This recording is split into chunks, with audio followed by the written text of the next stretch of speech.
The Bottom Line with Brad Taylor. On ESPN 1300 AM and 92.5 FM. ESPN Sports Radio 1300 and 92.5. Now for something completely different. We're going to bring it all together. Because that's the bottom line. ESPN Radio 1300, 92.5. Bottom Line with Brad Taylor. Sports talk from a handicapping perspective. Good morning. Thanks for joining us on this beautiful Saturday. 859-381. What is this I have hit the door here? I have people barging in. What is this? Hello. Who are you? Who are you people walking in here? Well, it's the Kentucky Taste Buds over from Kiss 96.9, and we wanted to congratulate you because we hear you beat the odds, and you have survived a year. I see what you did there with the pun. Yes. I see what you did with the pun. This is Lee and Tam from the Taste Buds 96.9. Thank you so much for barging in on my show. No big deal. But go ahead. And at least once or twice a week, you come into my office and say, how come you never bring me donuts? That's how true. How come you never bring me donuts? So here you go. Well, We've got all the donuts you could ever ask for from Dunkin' Donuts. Well, that is very nice of you. To celebrate your 1-year anniversary. Well, I appreciate that. Tell the fine people out there, now, we're not your demographic here, us degenerate gamblers here on the Bottom Line. Tell us about your show over on KISS. Yeah, so we have Wake Up with the Buds. It's every Saturday from 7 to 10, and we talk about everything good in Kentucky. And your show is one of the good things in Kentucky. Well, I appreciate that. Thank you very much. Yeah. Why are you laughing back there, Kim? Come on, we got Kim in the house, too. Kim, come up here and say hi. You people laugh. Kim's producing our show. She's fantastic. She also has her own show. Get up here, Kim. Yes, tell her about your own show. If everybody else is going to prosper mode, why not you? There you go. You guys can catch me tomorrow, noon, right after gospel. I'm going to turn it up. Amen. There you go. Hey. There you go. Ladies, I really appreciate you guys. Thank you. And noticing that I had my 1-year anniversary today. I appreciate it. We're so proud of you. Well, I know you guys have been on a lot longer than me, and you're a lot bigger than I am. Yeah, we're total pros. Well, exactly. We're all total pros around here. Thank you all so much. Thank you, guys. And everybody can follow us at kytastebuds.com. Absolutely. They're the best. God bless you. Thank you so much for the donuts. Good luck. That's Lee and Tam and Kim from the Taste Buds over on KISS 96.9. Thank you very much. You can close the door behind you if you leave. It's no big deal. Thanks for the donuts, but close the door on your way out. Yeah, no biggie. So much for the interruptions here on the Bottom Line on our 1-year anniversary show. 859-381-1313 if you'd like to call in and join in on the conversation. Email the show, bottomlinelex@gmail.com. You can follow us on Twitter at bottomlinelex. Before I was so rudely interrupted, on today's show, this is our 1-year anniversary here on the Bottom Line. And our first guest on our first show, John Clay of the Lexington Herald-Leader. He's kind enough to join us about 9:30 today. We'll talk to him about all things sports, and he will express his regrets for helping us get this show in the first place. Too late now, John Clay. The fire's lit. Burn, baby, burn. The Reds get back on track, on a winning track last night. NBA season's over, and if you listen to us, you're probably car shopping this morning. And, of course, our college football handicapping knowledge continues this week. A couple of weeks ago, we went over the best coaches in college football against the point spread. Today, the worst coaches in college football against the point spread. One of them, a classic underachiever. Another one faces Kentucky this season. Good news for the Big Blue Nation. And, of course, that's part of our most profitable segment at Lexington Radio, our Mac Daddy Stogie Picks, presented by Jake Cigar Bar. With a couple of Major League Baseball underdogs we think should be favored today. All that and much, much more coming up on this week's Saturday edition of The Bottom Line. As always, we thank you for joining us. But first, July 19th, 2020. Well, we have fooled everyone here at ESPN Radio for over a year now, and we're beginning our second year on this show today. And we want to thank everyone for allowing us to come on the radio and talk about what we talk about here. Life's about taking risks, both on this show and in life. And the good people here at LM Communications took a big risk by letting us come on and do our thing. So we're grateful to Lynn Martin and Craig Olive and the rest of the gang here that allow us to be on the air. But on this date, last year, the date of our first show, July 19th, 2020, no sports were taking place at all. Heck, the world wasn't even taking place. The USA had just set a record for COVID-positive tests, including there was a county in Texas where 85 children under the age of 2 had tested positive in one day. People were getting used to just wearing masks. People were getting sued over not wearing masks. And in fact, many people were wondering if any sports would be able to complete a season in the next calendar year. But somehow we sit here a year later, and every major sport has crowned a champion in the last 12 months. It didn't go as smoothly as it had before, but when there's big money at stake, it's amazing how far these leagues will go to keep the money flowing. It's incredible how that happens. But this show is sports talk from a handicapping perspective. It's not the Go Big Blue show, or we don't refer to Kentucky teams as us or we. And we don't spend hours trying to predict where 15-year-old high school kids are going to play basketball 40 months from now. You think we're exaggerating, but we're not. We talk about cashing tickets in the desert today. We can't worry about tomorrow. We're worried about today. So which local teams were the best and worst to our bankrolls since the COVID changed the world and our show began last July? First team to start was the Reds. They start on July 24th. Since then, overall, including playoffs and everything, they're 81-78. It's pretty good, including 50-47 this year. But they have lost you money in the desert with a negative 2.5% return on investment. Then the Bengals started. The Bengals went 4-11-1 in their season last year, but they made you money out in the desert. They went 9-7 against the spread, 7.1% return on investment. Why? Nobody expected anything from them. So anything they did was good. Then we start with UK sports. UK football last year, 5-6 straight up, 4-6-1 against the spread, negative 21.6% return on investment. And of course, UK basketball. If you invested in them last year, you're eating ramen noodles every day of the week right now. 9-16, 7-16-2 against the spread, minus 37.9% return on investment. So if you're a devoted member of the Big Blue Nation, your bankroll is not as big this year as it was last year, unless you added to it in other ways. Because if you put $1 on UK football and basketball every time they played, you went 11, 22-3 against the spread, 33%. That's awful. In other words, if you faded them or bet against them, you hit 67%. And on this show, we kind of told you to do that quite often. So the four local teams in the last year, Reds, Bengals, UK football, UK basketball, the Bengals were the best investment out in the desert. It's amazing how that works. We should have bet on this team. Well, the Bengals were the only team that made you money. And they were the only team that didn't have your blood pressure through the roof from having to eat those ramen noodles 7 days a week. Will that continue this year? Well, as far as UK football and basketball, it can't get much worse. And that's the bottom line. ESPN Radio 1392.5. Bottom line with Brad Taylor. Sports talk from a handicapping perspective. There's nothing that says summertime in the South like SEC football media days. Nick Saban with his bottle of Coca-Cola on the podium and telling us that Alabama is rebuilding. He literally said that this week. Alabama's rebuilding. Okay, whatever. How are you ranked number one then? And favorite out in the desert. Yeah. Every other coach, though, says Alabama's the best team ever. Yeah, they're closer to the truth. You know the usual song and dance. But other than the Texas and Oklahoma buzz about joining the SEC, we'll talk about that with John Clay later in the show. Something did catch our eye these SEC football media days. In the SEC media poll, Georgia, the runaway choice to win the SEC East, Florida second, Kentucky was third. That's exactly the order that Phil Steele has in his preseason magazine, which basically you can just use that as a template for all of these media conference polls in the preseason. By the way, we got a lot of positive feedback on our show last week from that Phil Steele interview. If you missed it, you can go to our website, WLXG.com, check out his views on Kentucky football. We touched on every SEC team and the college football playoff. But the SEC media poll fell in line exactly with what Phil Steele had in his preseason magazine. Isn't that amazing how that happens? But Kentucky finished third in that poll and even got a vote to win the SEC championship game. Come to find out that two of the voters in that poll were associated with the three-letter fanboy show across town. Do you think one of them was guilty of that heinous crime of predicting UK football would win the SEC this year? I think they were. I can smell blatant and misguided homerism from across the street anytime. But that's okay. South Carolina got a vote to win the SEC too. So Lexington isn't the only place where homerism and homers exist. But seriously, how can you honestly vote for Kentucky or South Carolina to win the SEC East or just the SEC overall in football? It's kind of like the Sports Illustrated Arizona theory we went over last week.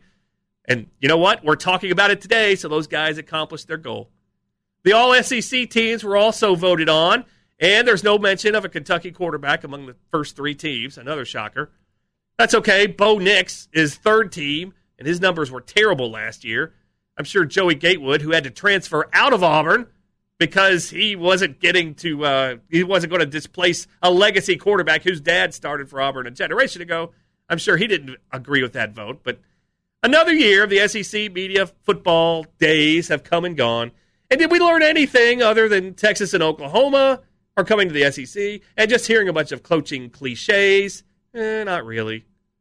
But now we get ready for the real college football season in about a month. We love that here on the Bottom Line. And despite every single media type that comes on this show proclaiming Kentucky is a lock to win more than 7 games this year, how come that line doesn't change out in the desert? That's the Bottom Line. ESPN Radio 1300 and 92.5. Bottom Line with Brad Taylor. Sports talk from a handicapping perspective. The Reds pulled out a win last night, winning 6-5 over the Cardinals. A game they closed as a really big -150 favorite. The bullpen tried their darndest once again to give away a game that they had in the bag before they settled down and got to Heath Hembry in the 9th inning. Heath Hembry now his 6th save in the month of July. A perfect 9th inning with 3 strikeouts. What bullpen issues? What are you talking about? Why are you talking about that? This bullpen's terrible. No way. This bullpen's great. Yeah, right. Well, this bullpen is still 29th best in the major leagues in ERA. That's out of 30 teams. But who's counting? One night. That cures everything. So the Reds, after last night, improved to 2-5 since the All-Star break. Now sitting at 50-47 on the season. 6.5 games behind the Brewers in the National League Central. Also 6.5 games behind the Padres in the wild card race. Our friends in the desert this morning say the Reds now have a 9% chance of winning the division and a 14% chance of making the wild card. We were looking at 25 and 33% before the All-Star break ended last week. That's how much a 2-5 record since the break is done to the chances for this team. 8 days ago, they had some hope. Today, not as much, even with that win last night. But today, at Great American Ballpark, in a game that can be heard right here on ESPN Radio 1300 and 92.5 at 6:40 later today, Game 2 of this 3-game series between the Cardinals and Reds. Jake Woodford pitches for the Cardinals. He's 2-1 with a 4.06 ERA. And our good friend Luis Castillo, who seemingly pitches every weekend because we talk about him every weekend. Castillo pitches for the Reds today, 3-10, 4.39 ERA. Jake Woodford sounds like a soap opera hero character, you know? You know, the kind of guy that ruins diabolical plans for guys like Stefano DiMera, who is our all-time favorite. I would have gotten away with it if it wasn't for that Jake Woodford. You know, that's a great name. Anyway, we don't have a lot of data on Woodford. This is his 3rd career start. His last start was a win versus the Cubs last week, where he gave up 1 earned run in 5 2/3 innings with 6 strikeouts. But this is a bad spot for the Cardinals this season. The Cardinals 13-25 when they're a road underdog, and that's what they are today. That's a return on investment minus 21.6%. That's among the worst in Major League Baseball this year, just behind teams like the Diamondbacks and the Rockies, who both have been historically bad on the road this season. But our old pal Luis Castillo tries again for the Reds today. No pitcher has started more games this season than Castillo's 20. Today will be number 21. And no pitcher in the National League has lost more games than Castillo's 10. But even with that lousy 3-10 record, and even lousier start to the season, Castillo's ERA plus now is 1.07 for the season, which means for the entire season, he's 7% better than an average pitcher. And that is absolutely saying something after what he did the first 2 months of the season when he was the worst pitcher in Major League Baseball at one point. It's easy to see the line of demarcation for Castillo this year. First 10 starts, 7.61 ERA in 47 innings. Last 10 starts, 1.91 ERA in 61 innings. Easy to say and easy to see when this thing started well for him and when it was going bad for him. But even with how good Castillo has been during his last 10 starts, the Reds still aren't winning when he takes the mound. The Reds are 6-14 when Castillo starts. Oh, that's changed when he's been better the last 10 starts. No, not really. The Reds are 5-5 in these last 10 games when Castillo has been outstanding. And down in the desert, there's only been one pitcher all year who lost you more money to his loyal investors than Castillo's minus 40.6% return on investment. And that's a guy named J.T. Brubaker of the lowly Pirates. Brubaker. There's another soap opera name for you. Castillo, a home favorite today. That's not the best spot for him in his career because the Reds are 23-20 lifetime when Castillo starts as a home favorite, including 3-4 this year. That's a negative 8.7 return on investment lifetime. Castillo has faced the Cardinals 3 times this year. 1-2, 8.16 ERA. But remember, 2 of those starts were in April when Castillo was the worst pitcher in the league. Things have changed since April. But this is a very average and mediocre start for the Reds, a spot for the Reds. When the Reds are a home favorite this season, they're 22-16. If you put $1 on the Reds every time they're a home favorite this year, you'd be up 2 cents. I've got 2 cents for you right here, pal. Exactly. The Reds are a huge minus 180 favorite today over the Cards. Total 9.5. Castillo's hot streak, along with soap opera hero Jake Woodruff making only his 3rd career start, those are the contributing factors to this line being so heavily on the Red side. Cardinals used the entire back end of their bullpen last night except their closer, Alex Reyes. And the Reds used their entire bullpen except Amir Garrett. Advantage Cardinals. We know that for sure. If you're playing this game today, it's Cardinals and nobody. The Cardinals have the value because I don't care who's pitching and how well they're pitching for the Reds. The Reds should not be a minus 180 over the Cardinals. I'm sorry, they just shouldn't. If you take the Reds today and cash your ticket, congratulations. But we won't be with you. And that's the bottom line. ESPN Radio 1300, 92.5. Bottom line with Brad Taylor. Sports talk from a handicapping perspective. Coming up after the break. We know why you're here. You're not being friendly. You just won our Mac Daddy Stogie Picks, the most profitable segment in Lexington Radio, presented by Jake's Cigar Bar. That's next, right here on ESPN Radio 1300 and 92.5. ESPN Radio 1300, 92.5. Boy, I've heard this song somewhere before. Record player in my bedroom way back when. Yeah. Bottom line with Brad Taylor, sports talk with a handicapping perspective. Had one of these donuts during the commercial that the Taste Buds brought in. You know, I probably should have had them eat one in front of me just to make sure they weren't laced with something. I don't trust anybody around here. Got to look out. I got to make sure this wasn't some kind of setup for to sabotage this show. But nobody can sabotage our picks. And it's time for the most profitable segment in Lexington Radio. Our Mac Daddy Stogie Picks presented by Jake's Cigar Bar. How do you celebrate cashing a ticket out in the desert? Do what we do and have a Mac Daddy Stogie down at Jake's Cigar Bar at Brandon Crossing. Check them out online, jakescigarbar.com, and go see our friends Jake and Autumn. Tell them the bottom line sent you, and you'll get their VIP treatment, jakescigarbar.com. The NBA season ended this week. Milwaukee Bucks, your NBA champions. Did you have that before the playoffs? We didn't. So, yeah, if you did, hey, props to you. Bucks won Game 6 as a favorite. What a shocker. And they covered the spread, too. Another shocker. That made the favorites 5-1. Straight up and against the spread in this series. And if you did what we begged you to do all throughout the NBA playoffs, you went 54-37 against the spread. We only yelled it from the mountaintops for 2 months on this show. So if you missed out on that's on you. If you didn't miss out, make sure to splurge on a good car when you're shopping this morning. Odds already out for next year's NBA. Nets favored 2-1. Lakers always overvalued. They're 6-1. Want to make a terrible bet? Just bet the Lakers win it all. Bucks plus 850 to repeat. Phoenix plus 1,200. Why would you want to bet on the Nets to win at 2-1 right now? There's so much self-destruction there. Good luck with that. NBA draft, always a good investing opportunity. Sneaks up on us this week. Cade Cunningham, minus 6,000 to go number 1. Yeah, good luck being a bridge jumper with that. But the Big Blue Nation, the Desert, has said the number at 18.5 for Isaiah Jackson is where he's going in the draft. Either over or under 18.5 in the draft. And B.J. Boston, where does the Desert have him? 37.5. That's the second round. This time a year ago, that number would have probably been about 2.5 or 3.5. He was a top 3 pick. It's a shame. It's also a shame he missed out on the NIL stuff. Timing is everything, but good luck to those kids. Major League Baseball tonight. Favorites went 10-4. That's why I'm not very happy today. But we have two live dogs that we think the wrong teams are favored in this one.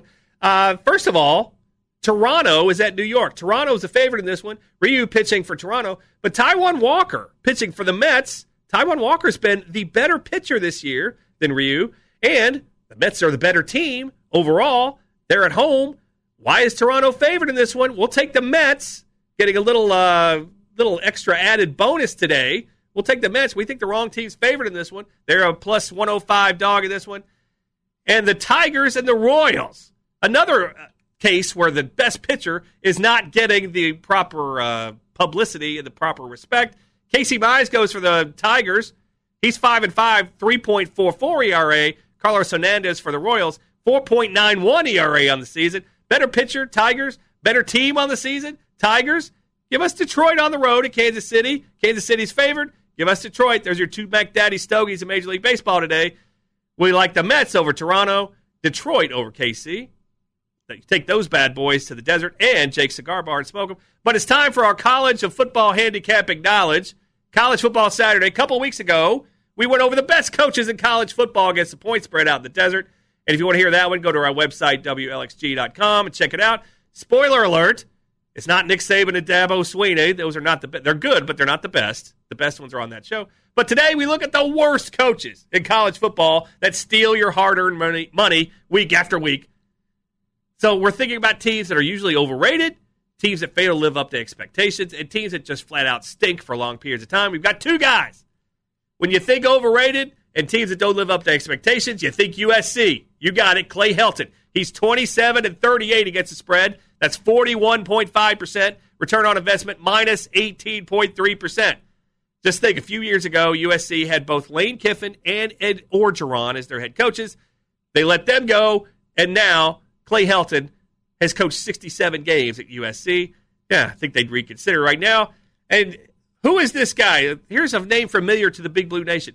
Doug Martin. Who is Doug Martin? Where have I heard that name before? No, not the former Tampa Bay running back. It was called the field hamster or something like that. Some kind of hamster of some sort for about 8-10 years ago. Doug Martin played football in Kentucky for both Fran Kersey and Jerry Claiborne back in the early 80s. I'm sure he probably still has some connections here in central Kentucky to this day, and I apologize in advance. Remember, this is subjective. This is not subjective, it's objective. But sheesh, how does a coach go 52-117 at two different schools? Not to mention be the absolute worst coach in America covering point spreads and still keep cashing a paycheck every week. He may stink as a coach, but either he's the best butt kisser in the history of the world, or he is blackmail material on people at New Mexico State. Why are we talking about Doug Martin at New Mexico State, other than the fact he's the worst coach in America covering point spreads? Oh, yeah. New Mexico State, his team, just happens to come to Lexington to play on November 20th this season, right between Kentucky's games against Vandy and Louisville. Oh, by the way, New Mexico State's win total projected for the season, 1.5, the lowest total out in the desert. So there you have it. Clay Helton of USC and Doug Martin of New Mexico State, who travels here to Lexington in November. Those are the worst two coaches in college football against the spread. By the way, that line, Kentucky, New Mexico State, probably will be in the 30s. So be prepared to lay a lot of wood in that one, if you know what I mean. And that's the bottom line on the worst coaches in college football that you do not want to go with. ESPN Radio 1300, 92.5. The Bottom Line with Brad Taylor. Sports talk from a handicapping perspective. Coming up after the break, we continue our one-year anniversary celebration with the first guest we ever had on the show, John Clay of the Lexington Herald-Leader. He will join us. That's next, right here on ESPN Radio 1300 and 92.5. ESPN Radio 1300, 92.5. We hope this isn't the final countdown for our show. I'm not sure what that was, inside information. But speaking of our one-year anniversary special, our next guest was the very first guest we had on this show over a year ago now, and it's only fitting that he comes back on this show a year later. And I know that in his heart he deeply regrets helping us get this show. He is our good friend from the Lexington Herald-Leader, John Clay. John, how are you this morning, my friend? I'm doing great, Brad, and congratulations on 1 year. I checked with my friends in the desert, and they say this is the biggest upset since Georgetown Villanova in '85 championship game at Rupp Arena that you made it 1 year. But congratulations. Already starting with the cheap shots, are we? Okay, well, here we go, John Clay. Now, let's talk SEC football. Thank you for that, sir. I appreciate that very much. trying to get in a preemptive strike. Yes, exactly. Yeah, well, because I know what's coming. I can only guess what's coming. Well, it's coming right now. SEC Media Days. Now, I need to know, were you involved in them, and were you the one guy that picked Kentucky to win the SEC?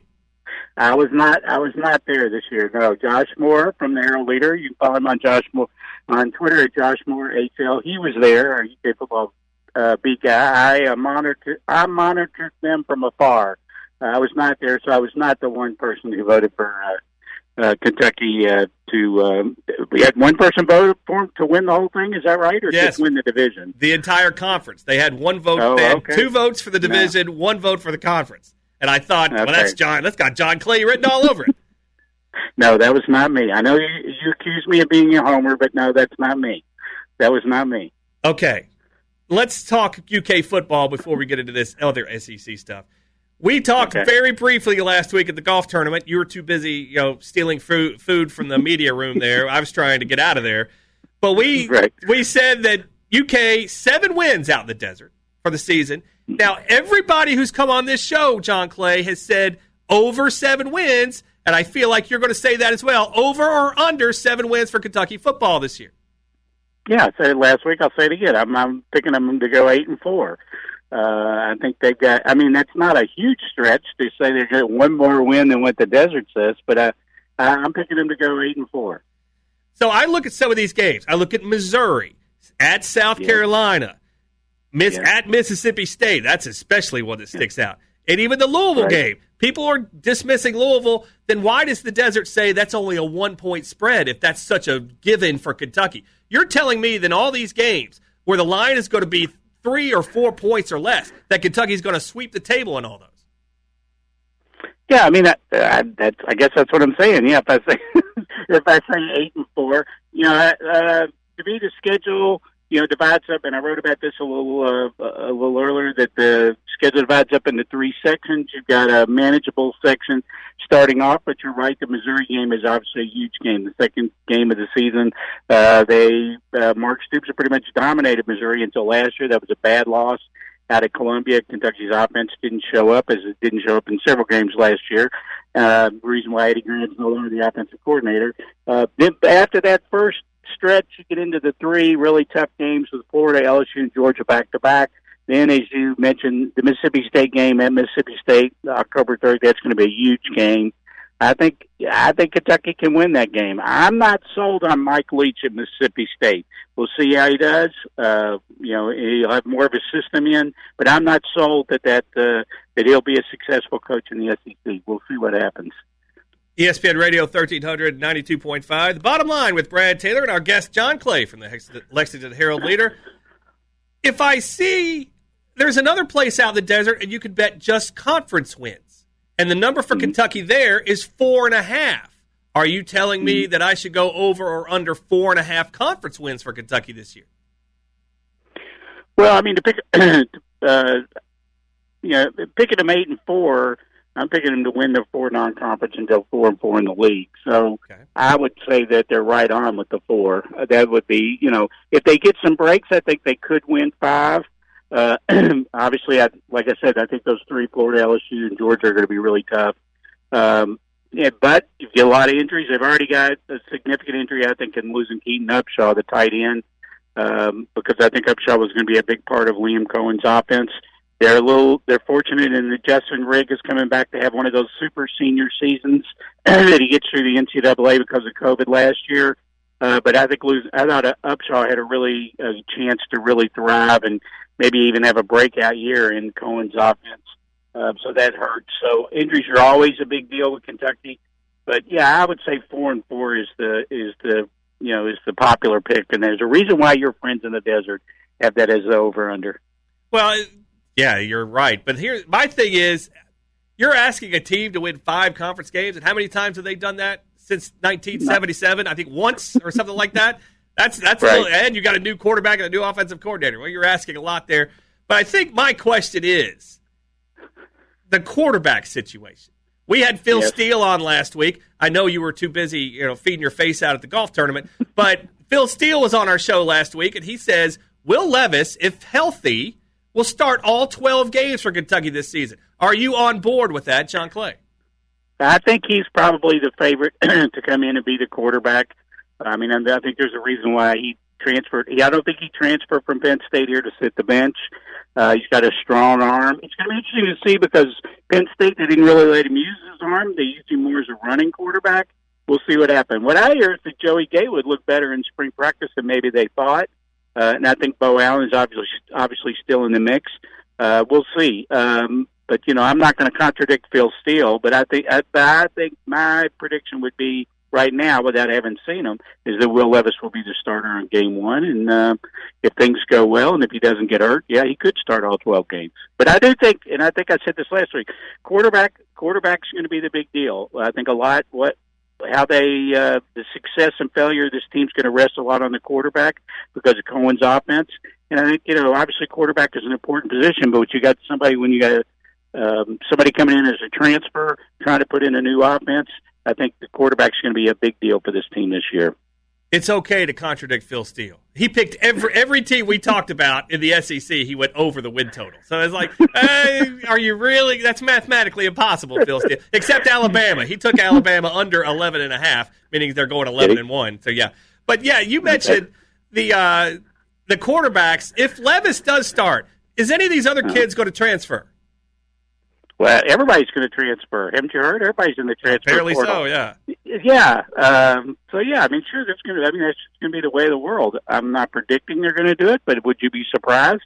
No, I wouldn't be surprised. We'll see how it plays out. Like I said, Levis is kind of a mystery because you see these YouTube videos of him, really ripping the ball. He can really spin it, but at Penn State, they only used him mainly as a runner. I go back to what Greg Cosell, the NFL films guy, says. You can find out what the coaches think about a player and how they use a player. So, maybe Levis is not that accurate. We'll see how it plays out. But back to your original question about transfers. Oh yeah, we're going to see all kinds of transfers. That's just going to be a way of the world moving forward. And could Kentucky quarterbacks transfer? We'll see how it plays out. But sure, that's definitely a possibility. ESPN Radio 1300, 92.5. Bottom line with Brad Taylor, along with John Clay of the Lexington Herald-Leader. Okay, let's say you and I are sitting out in the desert, John Clay. We're sitting up there. We're looking up at the board right now. I know you've had a rough night. You're probably rallying just to get up then in the morning. But we see Kentucky, 29.5-point favorite over Louisiana Monroe in the first game. Who am I supposed to put my hard-earned money on in that game? Well, I think you got to put it on Kentucky. Louisiana Monroe didn't win a game last year. They got I say a new coach. He's an old coach, and Terry Bowden. We'll see how they'll. I would think you would take Kentucky. Kentucky's much more proven commodity. They're playing at home. I would pick Kentucky, but I'm not. I'm not in the desert right now. I'm sitting here in Lexington. We'll see. Well, we need you in the desert would for a weekend out. That would be a good place to get you. But Phil Steele actually agreed with you, John Clay. Of course, everybody. He said take Kentucky. He had the line 35, so he says Kentucky's going to win by 35. But everybody who's come on this show has said Kentucky's going to win more than 7 games. Why doesn't the line change out in the desert then if everybody around here is so sure that Kentucky's going to win more than 7 games? How come the line doesn't change to reflect it? Are you saying they're not listening to us? Is that what you're saying? Our word doesn't mean anything to what we think doesn't mean anything to your friends in the desert? I think you might be a little biased around here. No offense to you, of course, John Clay, because I know you're very unbiased.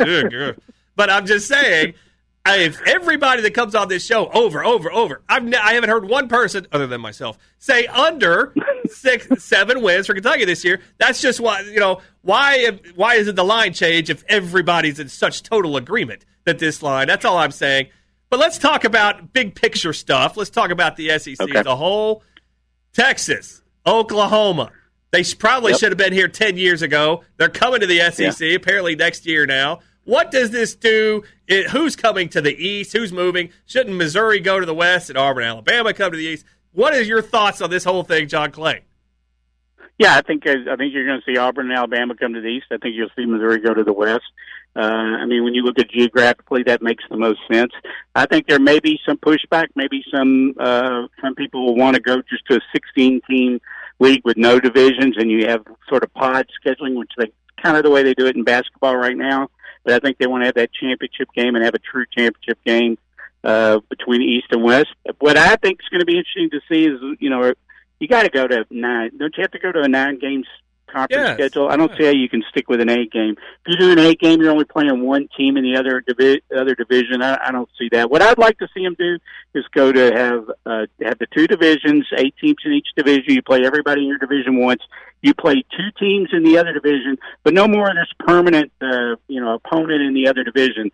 Play 2 teams from the West, rotate them around so that by the end of the 4 years, your players have played at least once against every team in the league. I think that's the way it should be.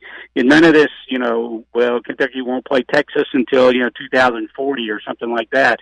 If you're going to get Texas and Oklahoma in the league, you want to give your fans a chance to see them play against those teams. So hopefully that's what they'll end up doing. ESPN Radio 1392.5. Bottom line with Brad Taylor and John Clay from the Herald-Leader. If you're Oklahoma, other than money, wouldn't you want to stay in the Big 12? Because every year, you're right there for the college football playoff. Everybody's got them in the college football playoff this year. They're going to go 11-1, 12-1, going to be right there in the playoff. You go to the SEC, those days are all long gone. If you're Oklahoma, why would you want to ruin that? Other than money. Other than money, I mean, money is the be-all, end-all in this whole thing. I mean, the SEC in the fiscal year 2020, their schools got $45 million. The Big 12 got $40 million. You take $5 million every year. Plus, the SEC gave each one of their schools $23 million to make up for the money that they lost in COVID. Plus, you've got, starting in 2024, the SEC has maybe the most lucrative media rights contract in the history of college athletics with ESPN. I mean, Oklahoma wants to get in on that money. And the SEC, I'm sure, thinks with Texas and Oklahoma, especially with Texas, but also with Oklahoma, they got a huge football following, that they're going to make even more money. So the rest of that stuff, it doesn't matter. What matters, they've proven it time and time again, is money. Somebody said, well, would Oklahoma really leave Oklahoma State behind? Of course they'd leave Oklahoma State behind. They wouldn't worry 1 minute about Oklahoma State.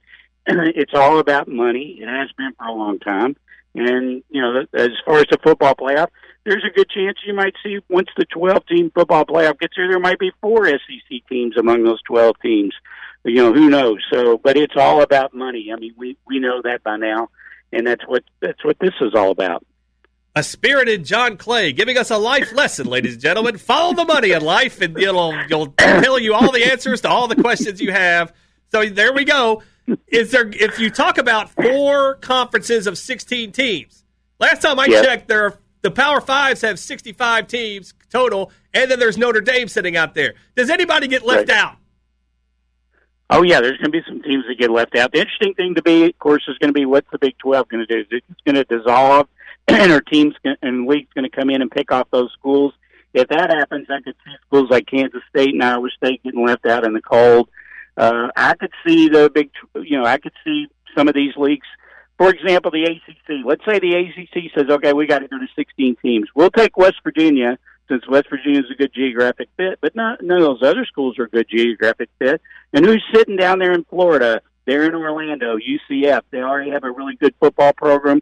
They're there in Orlando, a big city, good, big footprint. Then you'd have UCF, Florida State, and Miami in the ACC. I could see them saying, sorry, Kansas State, you're too far out there. Iowa's not going to let Iowa State come into the league. I could see them taking UCF. I think you're going to see a lot of those things happen. And what's going to happen with the Pac-12? Are they going to add 2 more teams? But I think we're headed, that train is barreling down the track towards 4 super conferences of 16 teams, and there's no doubt some are going to get left out. ESPN Radio 1392.5. Bottom line with Brad Taylor and John Clay of the Herald-Leader, who's on fire today. All right, let's talk about something that'll get everybody around here excited. The Reds. Buy or sell. Should the Reds buy or sell with its trade deadline coming up this week? They should sell, because I don't think any way they're going to make the playoffs not with that bullpen. And I'm not for giving away, some of their top prospects just to, because they have a chance maybe of getting into the playoffs. I don't see any way they get in the playoffs, especially when you look, A, at that bullpen, and B, you look at the National League West where you got the Giants, Dodgers, and Padres. I think all three of those teams are going to make the playoffs. So if I'm the Reds, I don't know that I would be real active, but if I got a deal where I could get some good prospects for somebody, that's what I would do. I definitely would not be in the buy mode. Nick Castellanos gone, or does he stick around? I think he'll stick around because I think Castellini is big on fans identifying with players. I mean, I've heard in the past, like one of they waited too long to trade Aroldis Chapman, and one of the reasons was because Castellini didn't want to do it because he thought fans came to the game to see Chapman pitch, and not only that, they would stay for the whole game and wait for Chapman to come in. So I think Castellanos has had such a great year. He's a good personality. I think they'll back up the truck. I think Castellini will play. I don't think he's going to pay for a lot of guys, but I think he will pay to keep Castellanos there. Oh, I think you're wrong on this one. I think Castellanos, either he gets traded next week, which he probably should be, or he walks at the end of the year because he's put up numbers this year to earn a bigger contract because he could walk at the end of any season on this contract that he's got. So, yeah. But if they're for sure that he's going to walk, then they should trade him. Yes, definitely. If he's not going to be back next year, because that's been their problem in the past. They've held on to these guys too long. And I heard Castellini on a podcast saying what somebody asked him about Tampa Bay and their success. He said, "Well, Tampa Bay doesn't really care about the fans because they don't have that many fans and they don't identify with the players, so they can trade a good player." And, the fans are not going to get upset about it. So that's what makes me think, with Castellanos, that he'll do everything he can to try to keep him. Yeah, but you probably will end up being right. But I think they're going to make a concerted effort to try to keep him. ESPN Radio 1392.5. Bottom line with Brad Taylor, along with John Clay, the Herald-Leader. Last question, one paragraph or less. UK basketball for the coming season. Should the Big Blue Nation finally be excited again, or are we going to be reverting back to last year? Oh, no, they'll be better than last year. They'll be excited. I'm not ready to say they're a Final Four team. We'll see how this team meshes together, but they should be. I think they definitely should be excited about this team. I think Cal did a good job of getting guys to fit specific spots. Obviously, to me, point guard's going to be huge. I'm not the biggest Severe Wheeler fan. I think he's got a chance to be a good player. He turned it over too much for my taste at Georgia. We'll see how Tata Washington is. To be the guy that watches Kellen Grady, I think he's got a chance to be a really, really good player. It'll be interesting to see what he does in this, in this system with good players around him. But I think Kentucky basketball fans should definitely be excited about this team. If you're an AP voter, where do you put him preseason poll? I put them right around 10 to 12, somewhere in that neighborhood. I mean, there's a lot of teams that got better, who were good teams anyway, who got better by guys coming back from the draft. You look at UCLA, or you look at the teams with adding transfers. Talking about Texas and Oklahoma. I mean, Chris Beard is a hell of a coach, and I think he could build something really powerful at Texas. I think they're a team to watch for next year, and definitely a team to watch in the future of the SEC. And you look at what Arkansas is doing. I mean, Musselman's done a heck of a job. He's bringing in more transfers. He's recruiting well. People talk about football. The SEC is going to be pretty tough in basketball, too, going forward with these teams being added to the mix. He's John Clay. He's our good friend, and we're very grateful to his kindness, especially in the last year. John, tell us where we can find you on social media and your column. You can find my column on Kentucky.com or in the print edition of the Herald-Leader. You can follow me on Twitter at John Clay IV. And Brett, sincerely, congratulations on a year in the books, and the hope is there'll be many more. Thank you, my friend. I really appreciate that and all you've done. Thank you, sir. Thank you. All right, buddy. That's John Clay, the Lexington Herald-Leader. Coming up after the break, we'll get you ready for the rest of the day on ESPN Radio, and we'll let you know what we learned on today's show. That's next, right here on ESPN Radio 1300 and 92.5. ESPN Radio 1300, 92.5. Bottom line with Brad Taylor, sports talk from a handicapping perspective. Thanks so much for joining us on this Saturday morning. We want to thank John Clay, the Lexington Herald-Leader. Always a good guy and a good friend to us, and we appreciate his time as always. Don't forget, at 6:40 today, Cardinals and Reds from Great American Ballpark. Reds a big minus 180 favorite in that one. Like they say on The Price is Right, that's too much. I can't lay the 180 with the Reds against anybody, much less the Cardinals. The Cardinals have the value in this one, so buyer beware. What did we learn on today's show? Well, we learned the Taste Buds, the show that's on opposite us on Saturday morning on KISS. They brought in donuts for us today for our first-year anniversary. That was very nice of them. Make sure to follow them on Twitter. I think it's at KY Taste Buds. So, make sure to follow them. Kind people and very good people. We're very grateful to them. We also learned Clay Helton and Doug Martin, the worst coaches in college football against the spread. Might want to go against it this year. And we also learned that John Clay, we think he might have lied to us. We think he was the person. We still think he was the person that voted for Kentucky to win the SEC in football this year. Nothing you can tell us will make us change our minds, so he'll have to live with that. But thank you so much for joining us this morning. Make sure you can follow us on Twitter at BottomLineLex, and you can email the show anytime, bottomlinelex@gmail.com. We'll be back, good Lord willing, tomorrow at 9 a.m. So until the next time, as always, may the winners be yours.